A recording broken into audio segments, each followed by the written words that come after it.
Robbo, for the neutral observer, that's an epic, but how does the home coach navigate that journey? Yeah, it was really good start to the game. Then, a couple of poor last plays, run on last there, left edge. Suwali made a poor read, and they get a try, and then the kick back across. I think where Bird scores, 20-12. It was we felt like we were more dominant than that, but they sort of did well to get those couple of tries, and then we get out of half time,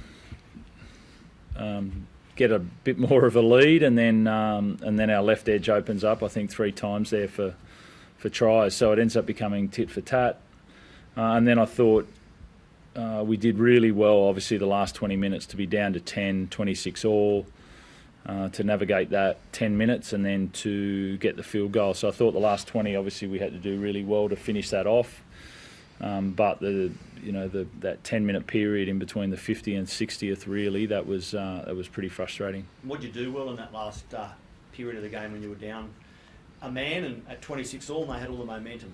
Yeah, I felt like we defended the midfield quite well with 12 men. I feel like we did quite well in that area. And then, we got out of our own end and we just shifted it, from my view, left to right. We just shifted it left a little bit more in their territory. We didn't have any errors during that period, and we forced a couple. So it was just, it was sort of well managed. Should you have been down a man? Because Victor was adamant post-game it was a head clash. It was head on head and not shoulder to head. Yeah, so I've only the angles that I just went and had a look at it over and over again. So I see the head clash. That's the shots that I didn't see any shoulder contact from any. I don't think any of the televisions that I saw, but I know there's more angles. So Rads was adamant that it was head on head. You see where the head contact is, but yeah, unless they show more angles there, then I can only go on what I've seen so far. Did he have to pass an HIA, during that sin bin period? No, not that I know of, no. Teddy, what did you make of the decision? Because it sounded like you weren't too happy with the call. Yeah, well, Rads was adamant it was a head-on-head. That's what I saw. Again, I didn't see all the angles, but I just said, I feel like if it was anyone else but Victor, would have been okay. But I think Victor gets, I don't know if there's any contact around the head or head clash. Yeah, Victor just gets a bit harshly treated there. But again, I haven't seen all angles, so I don't know. But I thought it was head on head. Do you think that's the case, Robbo, that referees treat Victor differently to other players? I think Victor gets treated differently, yeah, just because of the aggression that he plays with, yeah. Robbo, what do you make of Luke Keary came off his 8 number 7 role? Bit of media about that. Yep. His experience, it was hard to affect him, but it was a new role for him. What did you make of it? Yeah, I felt like he attacked really well, to be honest. I think that's why he won the medal. It was a bit harsh on the bloke next to me, but I feel like he did really well moving the team around, creating opportunities, setting up the field goal. So I felt like on that side of the ball he was really good. What did you make of him, Teddy? Keary, yeah, he was awesome. I think, me and Joey, we instinctive players want to hands on the ball, but Keary had to sort of lead the team around the park and let me and Joey play a bit of footy. So as I said, he's done it before. He's very experienced.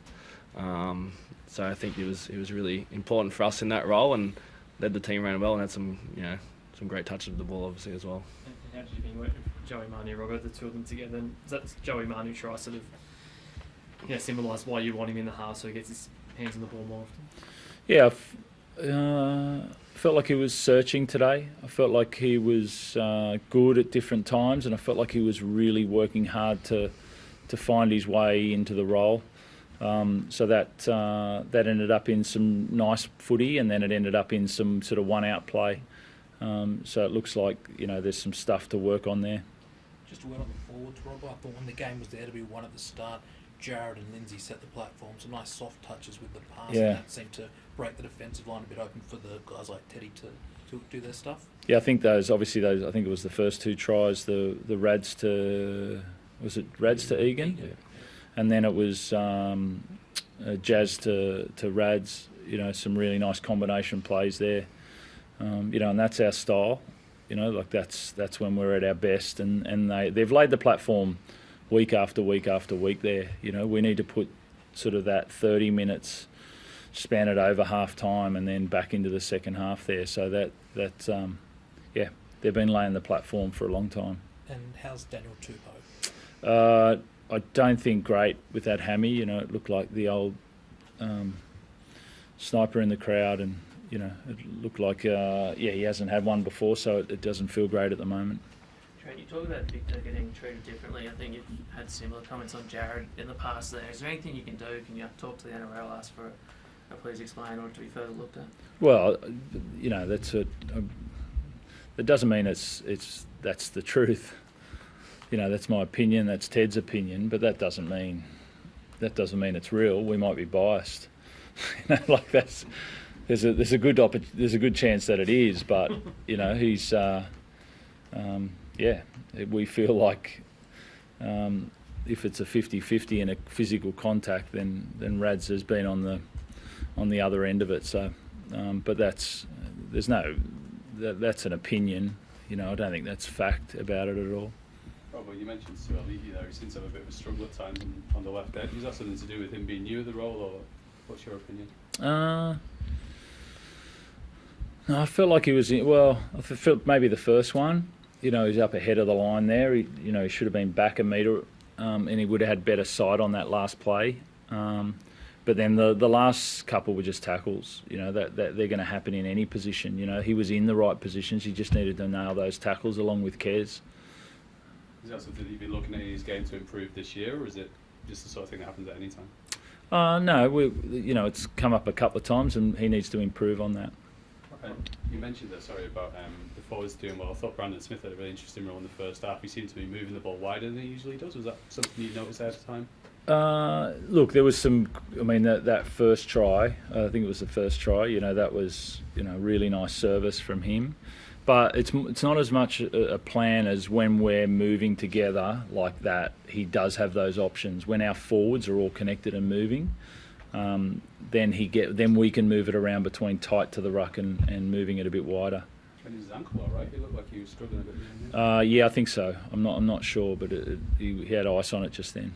Teddy, Luke Keary's not a prodigious field goal kicker. That was number 5 today. Was it always going to be Kez, and was it always going to be that set? We talked about it. I think it was a penalty. We said, we'll look for it at the end of the set. With Sammy out, Kez is our number 1 goal kicker, number 1 field goal kicker. So it wasn't well ran. We sort of linked Joey, went around and then passed it back to him, but he nailed it. So I think he's kicked a few. So we're comfortable with him running that role. Teddy, away from the results, but there was an incident in the second half where someone got on the field and was able to get hands on Zach Lomax. I'm not sure if you noticed that, but it was a pitch invader. How much of a concern is that? Oh, I didn't say that. Right, yeah. Well, he got on the field, was on for a while, then hugged Zach Lomax almost. Is that a concern from a player's perspective if fans are able to get that close to you guys? Yeah, it's very dangerous. Who knows what the invader could have on them, or attack a player. So that is a bit scary. Obviously, security need to be better there and not allow pitch invaders to be in contact with any players. Teddy, you're a big fan of Sam Walker, but how did the spine feel for you tonight from your perspective? As I said, Kiri I thought led us around really well, and allowed me and Joey and Cheese to sort of get our hands on the ball and have some really good touches, but it's still a work in progress. It wasn't as smooth. I feel like we didn't really have much attacking opportunities in the second half, or at all really. It was sort of midfield or down to our end. So it's going to take some time, but Joey's a world-class player, a golden boot winner, so just having him around the ball as much as possible is definitely a positive for our team.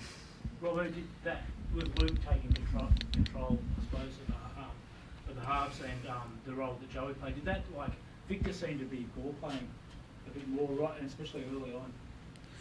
Yeah, Victor's pretty prominent in the way that we run things. He's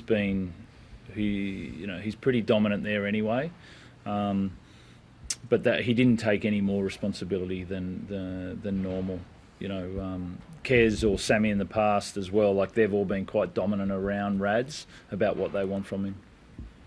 Teddy, can I just ask you about your opposite fullback tonight? Sloaney obviously really imposed himself in the game. So a young kid, I know he looks up to you. Yeah, he came up after the game actually. He wanted to get a photo and said he looked after me. So I thought he had a great game, especially the second half. He sort of took the game on and had some really good touches.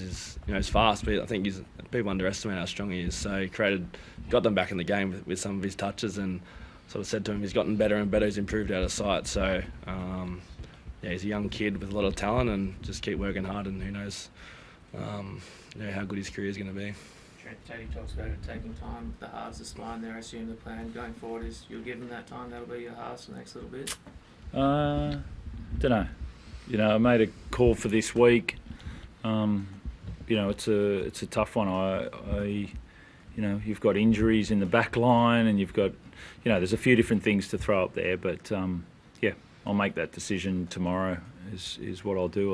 I'll have a look tonight how it went, and then make that call tomorrow. As I said, it's a tough week there when you make a call like that because of the scrutiny that goes to everybody. But it's hard to tell everybody out there that you believe in someone, but by putting them in reserve grade. But that's the truth. You want the development of our game. It's not the end of the world going to reserve grade and playing. So I'll make that call tomorrow. Thanks. Thank you.